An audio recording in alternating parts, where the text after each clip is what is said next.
People who want to play Psylocke often end up seeing her do these really flashy eliminations, and then they spend entire matches trying to replicate them. But those crazy plays are usually just highlight reel clips. They're tiny moments that aren't showing you how Psylocke should play throughout the course of an entire match. They're cool, but they give you the wrong impression of her. In fact, there's a lot of misinformation about Psylocke in Marvel Rivals. Some say she should flank, others say to play off angles, or to focus on tanks, or to focus on healers, or to focus on Iron Man, or stay with the team, blah blah blah blah blah. There's just a lot of information out there that is straight up conflicting at times. But in this video, I'm going to show you how to play Psylocke properly, and if you want to verify this info, you can look up the literal best players on the leaderboards and you'll see that this is how they do it. We're going to talk about everything from positioning to target priority, ult economy, how to play her during different phases of the match, and much more. I'll even give you a big tip that's going to help you rank up quickly in solo queue. Let's start by clarifying one big truth about Psylocke. She's a hero that requires patience and a developed game sense if you want to play her at a high level. Her abilities are technically easy to perform, so many players fall into this trap of thinking she's easier to play than she actually is. You need a lot of awareness and sharpness to play Psylocke because if you use her well, you can swing momentum for your entire team, but if you play her poorly, you're just wasting a duelist DPS slot. A good Psylocke player needs to know what everyone on both teams can do and needs to pay close attention to who is under or overperforming so she can help in those areas. You also need to pay attention to what the current situation is. For example, is there a Venom constantly diving your backline for free? Or are enemy healers often out of position? Does their Storm just chill in the air and can she be taken down easily? You're always thinking about things like that because you're always trying to figure out what the next best course of action is for the whole team. If you're going to get into Psylocke, the reality is that you're probably going to make a lot of mistakes early on, and sometimes you will be useless while you build up your game knowledge through repetition. Psylocke is the type of hero that gets into many, wow, I can't believe this just happened kind of scenarios, and it's something you simply have to experience over time and learn from. As a result, you might find your early days of using Psylocke to be frustrating, or you might find that you're putting out low damage numbers and getting few eliminations to start with. Now let's move on to how you can play Psylocke in the early game. At the start of a match, you can say that the number one priority for you is to build the ultimate ability quickly. And you might be wondering, wait, isn't your priority to get eliminations? Well, sure it is, but building your ultimate contributes to that because you need to keep up your damage output so that you can build your ultimate quickly. And if you're doing a lot of damage strategically, you'll naturally get eliminations. Push back the enemy team, or maybe even enable other teammates to get eliminations. This is all good stuff for your team. When your match starts, I want you to generally be in the mindset of, okay, I need to lay down as much damage as possible to help my team out. You'll often see rookie Psylocke try to immediately go for eliminations on healers and ignore their own team at the start of a match, but this is usually a mistake. It can work in super low skill level lobbies, but overall it becomes a bad habit that gets you spanked at higher elo and prevents you from ranking up easily. If the enemy supports know how to deal with you, you're going to waste your time, you're not going to contribute to your team being effective, and you'll be slow with building your ultimate. In the early game, you want to generally stay with your team or very close beside them so you can assess what the other team is doing while poking whoever you can aim at or targeting anybody that overpushes or tries to backline your team. If you start taking damage, you can use your side blade dash to go back or to the side and pick up a health pack, but usually your healers will be healing you if you're behind the tanks or close to them. Sometimes you just have to be patient though. You might have to wait a few moments for them to realize that you need healing, or they might have bigger priorities that will take them a few seconds to figure out. Now, I'm not saying you should just blindly fire until you get your ultimate. I'm saying you should build your ultimate while closely paying attention to what's going on around you. You want to look for weak spots like out of position or lazy heroes, and you want to start thinking about how you're going to probe the other team, whether it's from the flank, above, or from an off angle. At the same time, you're also paying attention to your own team and seeing if they're showing any particular strengths or weaknesses. So if your team is immediately racking up eliminations, sure, you can go on defensive right away. If your team is, already getting pushed back at the start, they probably need your help dealing with diving tanks or sniping duelists or something like that. Remember, the start of the match is your chance to build ultimate and to assess the battlefield. By the way, I want to give you a quick pro tip before we move on, and that's that the standard Crosshair in Marvel Rivals it's okay, but it gets in the way of the action if you want to be serious with Psylocke. You can go into your Crosshair settings and change it to a regular plus shaped Crosshair. You can get rid of the circle inside of it so that you can actually see what's in the center of your Crosshair nicely. You can size it and shape it however you want to, and I recommend setting it to not move at all. It gives you a static target to hit. A smaller crosshair is usually better for most people, but you want to use whatever size you feel comfortable with as long as it isn't blocking the action. On a personal level, I love using the X shape, and you can achieve that by rotating the plus sign crosshair with a value of 45. Having a crosshair that doesn't block your view or generally create, extra visual pollution will help automatically with your aim a little bit. It's not going to turn you into a pro, but it does help, so why not take that help? And just to be clear, I'm not saying that my X crosshair is the best crosshair in the game. It's, what I like to use, so do whatever you want to do with your crosshair, but you can definitely do better than the default crosshair in the game. But let's move on. The mid and late game for Psylocke is straightforward in concept, but the most complex part of her game. It sort of boils down to you need to do your best to get as many eliminations as possible and use your ultimate to help your team push or defend. You also need to decide if you can start picking off opponents from flanks or to focus on rebuilding your ult after you use it. And if you can't get too many eliminations, that's okay. Focus on interrupting the best opponents on the enemy team as much as possible so their efficiency is decreased. This is still something that's extremely useful to your team, and you can use the scoreboard as a general guide to figure out who's good if you can't tell from just watching the battlefield. But the real question is, how are you going to do all of these things we just talked about? Well, this is where you need to combine clever positioning and the ability to read the game. Let's talk about positioning first, and as Psylocke, you're going to be at your most effective when attacking from off angles or flanking angles, and understanding this concept will rocket you up the rankings. Once you're able to do this well, bronze, silver, gold, they all become afterthoughts and you'll start getting into the more serious ranks. It's also going to tremendously help you when you're playing solo queue, which is notoriously difficult to rank up in. Now, you've probably heard the term off angle before, but let's dig into what it really means. Now, think of two Doctor Stranges or Hulks punching each other face to face. If you want to join this fight, you don't want to stand behind your Hulk and attack their Hulk. You want to be close to cover and to the side of your Hulk and to the side of their Hulk. When you attack like this, it means that their Hulk is going to receive damage from two different directions, and that makes it harder for them to prioritize their actions.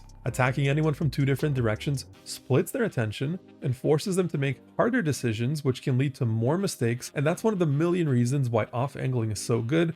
Plus, it's just great to have, double damage on somebody. Another reason why off-angling is so great is that it helps you bypass things like shields that are potentially blocking damage from one direction, and generally, you're going to disorient your opponents when doing this to them.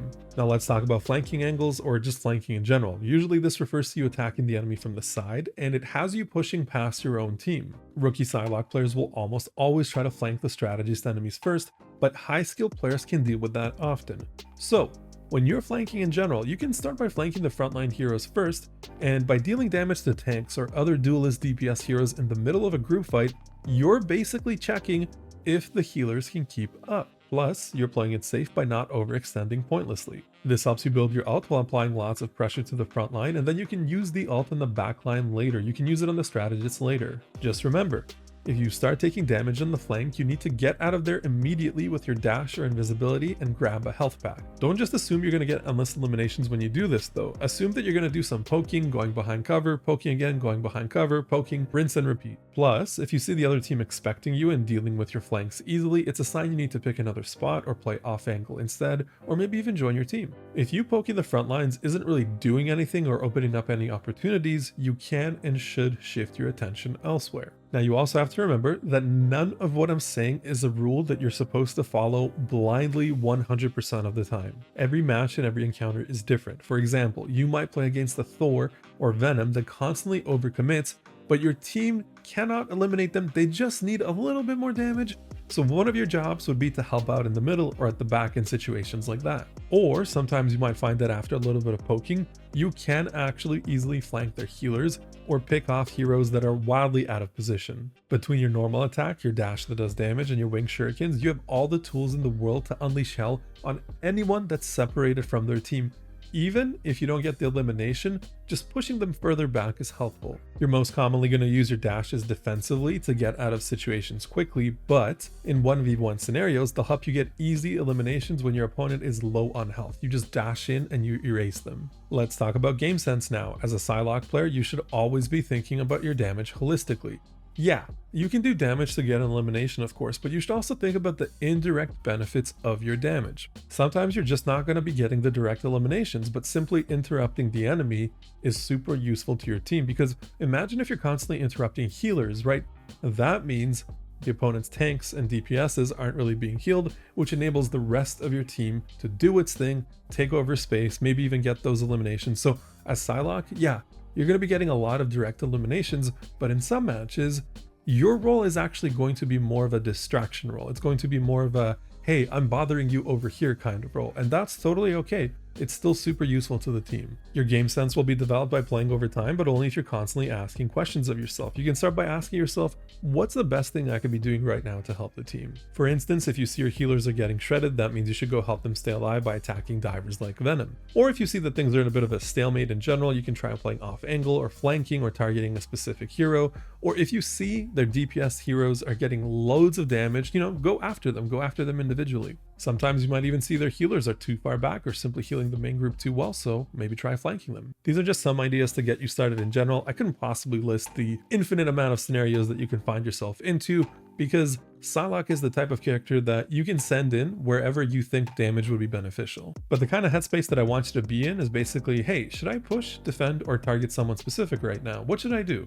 Let's make a decision. By the way, you need to pay attention to your enemy's ultimate abilities as well, which leads us to our next topic. When you use Psylocke's ultimate, it basically shreds heroes in it as much as it can automatically, but you'll find that you're only getting those crazy eliminations against low skill level opponents. There's other uses for her ultimate, and we'll get to that in just a sec, but once you have your ultimate ready, you need to think about a number of things and ask yourself questions such as, number 1, will my team benefit if I use my ultimate right now? For example, you don't want to use your ultimate to wipe out enemy healers if your team is all at spawn. Wait for the battle to start, because otherwise you're enabling the other team to regroup. Number 2, can the enemy supports block off my ultimate? And if so, is it worth to bait their ultimate so that the rest of my team can win a team fight after, perhaps with our own healing ultimates? Number 3, does my team know that I'm about to use my ultimate? If you're not on voice comms, you can just ping that your ult is ready a few times before going in, and anyone paying attention to the match will know what that means. Number 4, who should I target with my ultimate? Now, usually you're targeting the backline healers by default to help your team dominate the battle, but it's not one of those rules that's 100% set in stone. Sometimes you need to use it to claw back control of an objective, for example, or sometimes your tanks just need help. There's a lot of different scenarios, but in general, you kind of want to target their healers if you can. And the 5th thing you should be asking yourself is, if I use my ultimate right now, at the very least, will it push away the enemy team off of the control point or off of the area that we need to fight over? Now, in low skill lobbies, you usually use your ultimate to decimate enemy healers or out of position groups of heroes, but in high skill lobbies, you usually use your ultimate to bait out and waste enemy support ultimates. For example, you use your ultimate because you want their Luna to use her ultimate when the team's not really ready to benefit from it. But as always, none of these rules are 100% set in stone.